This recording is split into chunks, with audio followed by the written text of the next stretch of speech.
அனைவருக்கும் வணக்கம். தனுசு ராசிக்காரர்களுக்கு இனிமேல் தான் மெயின் பிக்சரே என்று சொல்லக்கூடிய வகையில் கண்ணுக்கு தெரியாத பெரிய கண்டம் அகன்று விட்டது என்று சொல்லக்கூடிய வகையில் பல கிரகநிலைகள் ஜென்ம ராசியை விட்டு விலகி இருக்கின்றன. ஏழரை சனி உள்ளிட்ட பல்வேறு விதமான சிரமங்கள் விலகி இருக்கக்கூடிய இந்த தருணத்தில் நிச்சயமாக பிப்ரவரி 17ஆம் தேதி முதல் மார்ச் 8ஆம் தேதி வரை 6 மற்றும் 11ஆம் இடத்தின் அதிபதியாக இருக்கக்கூடிய சுக்கிரன் 2ஆம் இடமாகிய தனஸ்தானத்தில் உச்சம் பெற்றிருக்கக்கூடிய செவ்வாயுடன் இணைந்து சஞ்சரிப்பது உச்ச சுக்கிரமங்கல யோகத்தை நிறைந்து கொடுக்கக்கூடிய ஒரு சிறந்த தருணமாக பார்க்கப்படுகிறது. அது மட்டுமல்லாது ராசியின் அதிபதியான குருவை நட்பு கிரகமாக சமகிரகமாக பார்க்கிறாருங்க சுக்கிரன். ஆனால் குரு சுக்கிரனை பகை கிரகமாக பார்க்கிறார். பகை கிரகமாக பார்த்தாலும் சுக்கிரனின் பார்வையில் தனுசு ராசி சமகிரகமாக தான் பார்க்கப்படுகிறது. எனவேதான் இந்த தருணத்தில் தனஸ்தானம் குடும்பஸ்தானம் ஆகிய 2ஆம் இடத்தில் வலுவாக அமரக்கூடிய சுக்கிரன் 7ஆம் பார்வையாக அஷ்டமஸ்தானத்தை பார்ப்பதால் பல்வேறு வகையான தோஷங்கள் நீங்கி நல்ல முன்னேற்றமும் வெற்றி வாய்ப்பும் நிறைந்து கிடைக்கிறது. ஏனென்றால் சூரியன், புதன், செவ்வாய் உட்பட பல கிரக நிலைகள் ஜென்ம ராசியை கடந்து விட்டன. எனவே இனி வரக்கூடிய தருணம் மிக சிறந்த மகிழ்ச்சி பெறக்கூடிய ஒரு தருணமாக பார்க்கப்படுகிறது. எனவேதான் இனிமேல் தான் மெயின் பிக்சரே என்று சொல்லக்கூடிய வகையில் பல விஷயங்கள் தனுசு ராசிக்காரர்களுக்கு நிரம்பி கிடைக்கக்கூடிய ஒரு யோகம் நிறைந்த தருணமாக அமைகிறது. பொதுவாக சுக்கிரனை பொறுத்த வரைக்கும் நவ கிரகங்களிலே சௌகரியமான வாழ்க்கை, செல்வ செழிப்பு, வசதி வாய்ப்பு, ஆடம்பரத்தை வாழ்வில் அள்ளி தெளிக்கக்கூடிய வலுவான அமைப்பு கிடைக்க வேண்டும் என்றால் நிச்சயமாக சுக்கிரன் வலுவாக இருந்தால் மட்டும்தான் கிடைக்கும் என்பது யதார்த்தமான உண்மையாக பார்க்கப்படுகிறது. அது மட்டுமல்லாது மனித வாழ்வையே புரட்டி போடக்கூடிய அளவிற்கு சுக்கிர மகாதிசையும் சுக்கிர திசையும் அவரின் நட்பு கிரகமாக இருக்கக்கூடிய புதன், சனி, ராகு, கேது, குரு புக்திகள் நடைபெறும் போது மிக பெரிய அளவில் முன்னேற்ற வாய்ப்புகள் நிறைந்து கிடைக்கக்கூடிய ஒரு இனிமையான தருணமாக அமையும் என்பதை தெளிவாக உறுதிப்படுத்துகிறாருங்க சுக்கிரன். எனவேதான் சுக்கிரனுடைய அமைப்பும் அவருடைய சஞ்சார தன்மையும் மிக கவனிப்பாகவும் உன்னிப்பாகவும் பார்க்கப்பட வேண்டிய ஒன்றாக உள்ளது. சுக்கிரன் மிக வலுவாக இருந்தால் நிச்சயமாக பொருளாதார ரீதியான சிக்கல்களை தவிர்ப்பதற்கான வாய்ப்பும் யோகமும் நிறைந்து கிடைக்கும். மனித வாழ்வில் போராட்டம், சிக்கல், சிரமம்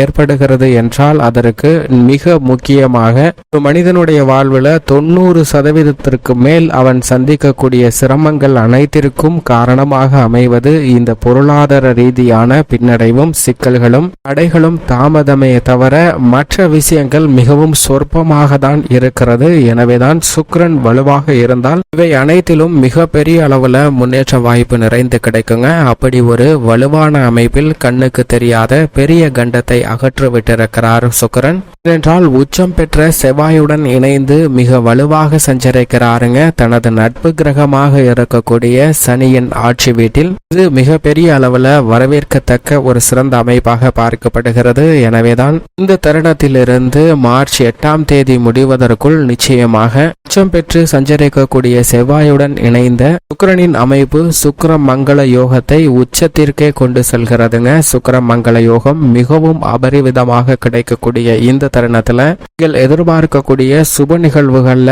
மனநிறைவும் மகிழ்ச்சியும் நிச்சயமாக ஏற்படும். பல ஆண்டுகளாக தடைபட்டு வந்த சுப நிகழ்வுகள் இந்த தருணத்தில் நிச்சயமாக நடைபெறுவதற்கான யோகம் உண்டு. புதிய வீடு கட்டுதல், புதிய தொழில் ரீதியாக பாதியிலே நின்ற பணிகளை துவங்குதல், நல்ல வாழ்க்கை கிடைத்தும் அது பாதியிலே சிதைந்து நின்றால் அந்த சிதைந்த வாழ்க்கையை சரி செய்வதற்கான யோகம் போன்ற அனைத்துமே இந்த தருணத்தில் மிகவும் வலுவாக கிடைக்க போகிறது. அதிலும் தசாபுத்திகள் என்று சொல்லக்கூடிய இந்த தருணத்தில் சுக்கிர திசையும் அவரது நட்பு கிரகமாக இருக்கக்கூடிய புத்திகளும் நடைபெற்றால் மிக சிறந்த வளர்ச்சியும் முன்னேற்றமும் நிறைந்து கிடைப்பதற்கான வாய்ப்பும் யோகமும் உண்டு. மேலும் குறிப்பாக சுக்கிரன் தனது நட்பு கிரகமாக புதன், சனி, ராகு, கேதுவை பார்க்கிறாருங்க. இந்த கிரகங்களும் சுக்கிரனை நட்பு கிரகமாக பார்க்கின்றன. செவ்வாயை சமகிரகமாக பார்க்கிறாருங்க சுக்கிரன். குருவை சமகிரகமாக பார்க்கிறார் சுக்கிரன். குருவின் ஆட்சி வீடான மீனராசி அவரது உச்ச வீடாக பார்க்கப்படுகிறது. இருந்தாலும் குரு தனது பார்வையால் சுக்கிரனை பகை கிரகமாக பார்க்கிறாருங்க. எனவேதான் குருவின் ஆட்சி வீடான தனுசு ராசியில் இருப்பதை விட சனியின் ஆட்சி வீடான மகர ராசிக்கு மாறி இருப்பதால் நல்ல பலன்கள் நிறைந்து கிடைக்குங்க. மகர ராசி செவ்வாயின் உச்ச வீடாக பார்க்கப்படுகிறது. எனவே செவ்வாய் மங்களகாரகன் உச்சம் பெற்று இருக்கக்கூடிய இந்த தருணத்தில் சுக்கிர மங்கள யோகம் உச்சம் பெற்று கிடைப்பதால் பல்வேறு வகையான தடைகள் தாமதங்கள் தகர்த்தெறியப்படும். இனிமேல் இனிமேல் தான் மெயின் பிக்சரே என்று சொல்லக்கூடிய வகையில் பல சிறப்பான நிகழ்வுகளை சந்திப்பதற்கான வாய்ப்பு உள்ளது. அது மட்டுமல்லாது சுக்கிரனின் பார்வையில் சூரியன் சந்திரனை பகை கிரகமாக பார்க்கப்படுகிறாருங்க. சூரியன் சுக்கிரனை பகை கிரகமாக தான் பார்க்கிறார், ஆனால் சந்திரன் சம கிரகமாக பார்க்கிறாருங்க. இப்படி சுக்கிரனின் பார்வை இருந்தாலும் கூட பொதுவாக சுபத்துவ பாதையில் சுக்கிரன் மிக வலுவாக சஞ்சரிக்கும் போது 2, 4, 5, 7, 9 மற்றும் 11 ஆகிய இடங்கள்ல மிக அபரிவிதமான செல்வ செழிப்பை அள்ளி கொடுக்கக்கூடிய ஒரு சிறந்தவராக பார்க்கப்படுகிறாருங்க சுக்கிரன். அதே சமயம் 3, 6, 8 ஆகிய இடங்களிலும் சற்று சிரமத்தை ஏற்படுத்தினாலும் கூட பாவ கிரக சேர்க்கையின் போது அந்த இடங்களிலும் நல்ல முன்னேற்ற வாய்ப்பு நிறைந்து கிடைப்பதற்கான வாய்ப்பை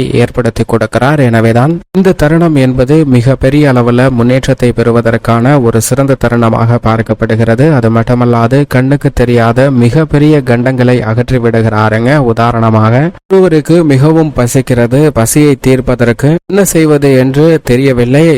உடனடியாக இருக்கக்கூடிய அருகில் இருக்கக்கூடிய உணவகம் ஒன்றிற்கு செல்கிறார். அங்கு உணவு அருந்தலாம் என்று பார்க்கும்போது தன்னுடைய கையில் பணம் இல்லை என்பதை உணர்ந்து கொள்கிறாருங்க. எனவே உணவகத்தை விட்டு வெளியே வரக்கூடிய அந்த நபர் தன்னுடைய பசியை தீர்ப்பதற்கு வேறு ஏதாவது வழி கிடைக்கிறதா என்று வீதிகளில் நடந்து சென்று கொண்டிருக்கிறார். அப்படி சென்று கொண்டிருக்கும் போது அருகாமையில் உள்ள ஆலயம் ஒன்றில் அன்னதானம் வழங்கப்படுகிறது என்று கேள்விப்படுகிறாருங்க. இதை கேள்விப்பட்டவுடன் அவருக்கு மிகவும் மகிழ்ச்சி ஏற்படுகிறது. உடனடியாக அந்த அன்னதானத்தில் கலந்து கொண்டு நம்முடைய பசியை நீக்கிவிடலாம் என்று நினைத்து அங்கு செல்கிறார். அங்கு நீண்ட வரிசையானது அன்னதான உணவிற்காக காத்து கொண்டிருக்கிறது. எனவே அந்த நீண்ட வரிசையில் பொறுமையாக நின்று அன்னதான உணவை பெற்றுக்கொண்டு செல்கிறாருங்க. அப்படி பெற்றுக்கொண்டு செல்லும் போது பின்னால் இருந்த நபர் தெரியாமல் கால் தடறி இவர் மீது வந்து விழுகிறார். அப்படி விழுவதால் தன்னுடைய கையில் வைத்திருந்த சாதமும் கீழே கொட்டி வீணாகிறது. இதை பார்த்தவுடன் கோபத்தில் தன்னுடைய பசியை தீர்க்க வழி கிடைத்தும் தீர்க்க முடியவில்லையே என்று தள்ளிவிட்ட நபரை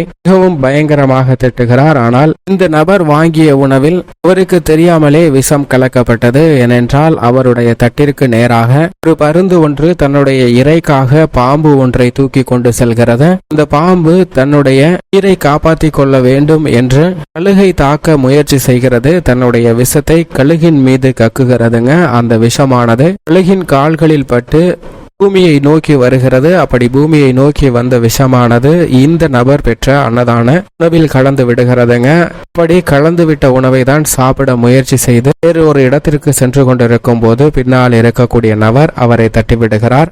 இந்த நிகழ்வில் தற்போதைக்கு பசியை தீர்க்க முடியவில்லை என்றாலும் கூட அங்கு கண்ணுக்கு தெரியாத பெரிய கண்டம் அகன்றுவிட்டது என்பதுதான் யதார்த்தமான உண்மையாக பார்க்கப்படுகிறது. இதுபோன்றுதான் நம்மளுடைய வாழ்வில் தற்போது ஒரு வேலைக்காக சென்றிருப்போம். ஆனால் அந்த வேலை வாய்ப்பு கிடைக்காமல் தவறி போயிருக்கலாம். அதேபோன்று நல்ல வரன் என்று நினைத்திருந்த திருமண பந்தம் கூட இணையாமல் கிடைக்காமல் போயிருந்திருக்கலாம். அதுவும் நமக்கு கண்ணுக்கு தெரியாத ஒரு கண்டம் அகன்றுவிட்டது என்பதை தான் சுக்கிரமங்கல யோகமானது உறுதிப்படுத்துகிறதுங்க. இதுபோன்று எண்ணற்ற விஷயங்கள் நம்மளுடைய வாழ்வில் ஏற்பட்டிருக்கலாம். அவை அனைத்தின் பின்புலமும் நிச்சயமாக நமக்கு நல்ல செய்தி ஒன்று கிடைப்பதை உறுதிப்படுத்தக்கூடிய ஒன்றாக தான் உள்ளது. எனவே அவற்றை உணர்ந்து கொண்டால் நிச்சயமாக சுக்கிரமங்கல யோகம் நிறைந்து கிடைக்கக்கூடிய இந்த தருணத்தில் புத ஆதித்ய யோகமும் மிக வலுவாக கிடைக்கிறது. இவற்றை சரிவர பயன்படுத்திக் கொண்டால் பல்வேறு வகையான சிரமங்களை தவிர்த்து மிக சிறந்த வளர்ச்சியும் முன்னேற்றமும் நிச்சயமாக தங்களுடைய வாழ்வில் இனிதாக கிடைக்கும் என்பதில் சந்தேகமே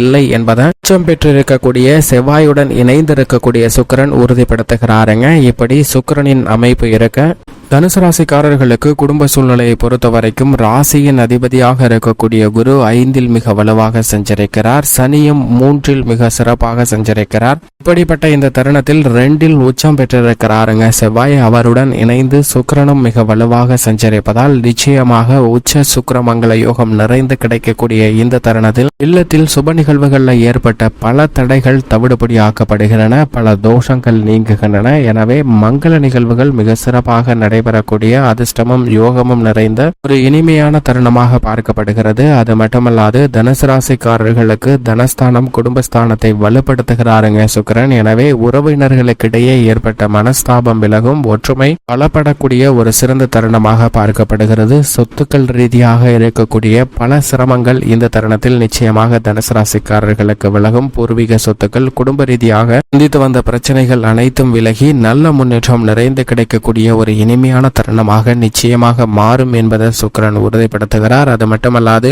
புதிய நண்பர்கள் கிடைப்பதற்கான அதிர்ஷ்ட யோக வாய்ப்பும் இந்த தருணத்தில் மிக சிறப்பாக உண்டு. எனவே நண்பர்கள் வட்டாரம் விரிவடையக்கூடிய ஒரு சிறந்த தருணமாக தனுசு ராசிக்காரர்களுக்கு பார்க்கப்படுகிறது. தொழில்துறை, வியாபாரத்துறை, உத்தியோகம் சார்ந்த பணிகளில் சனிக்கு அடுத்தபடியாக தன்னுடைய ஆதிக்கத்தை மிகவும் அதீதமாக செலுத்தக்கூடியவராக இருக்கிறார் சுக்கிரன். சனியின் நட்பு கிரகமாகவும் இருக்கிறார். அப்படிப்பட்டவர் தனஸ்தானத்தில் மிக வலுவாக சஞ்சரிக்கக்கூடிய இந்த தருணத்தில் பொருளாதார ரீதியாக ஏற்படக்கூடிய சிரமங்கள் நிச்சயமாக குறைகிறது. எதிர்காலத்தை பற்றிய அச்சம் நீங்கக்கூடிய வகையில் பல பணிகளை இந்த தருணத்தில் மிக சிறப்பாக செய்வதோடு மட்டுமல்லாது சொந்த கட்டிடத்திற்கு தொழிலை மாற்றுவதற்கான யோகம் உண்டு. பலருக்கு வேலை வாய்ப்பை உருவாக்கி கொடுக்கக்கூடிய வகையில் வளர்ச்சி மிக சிறப்பாக கிடைக்கக்கூடிய இனிமையான தருணமாக பார்க்கப்படுகிறது. உத்தியோக ரீதியாக திட்டமிடக்கூடிய காரியங்கள் அனைத்தையும் மிக சிறப்பாக செய்து முடிக்கலாம். கலைத்துறையை தனது கட்டுப்பாட்டில் வைத்திருக்கக்கூடிய சுக்கிரன் மிக வலுவாக 2 சஞ்சரிப்பதால் கலைத்துறை ரீதியான பணிகளில் பொருளாதார வளர்ச்சி மிக சிறப்பாக கிடைக்குங்க. தடைகள் தாமதங்கள் விலகும், முன்னேற்றம் நிறைந்து கிடைக்கும். அரசியல் சதுரங்கத்தில் மிக முக்கியமான தருணமாக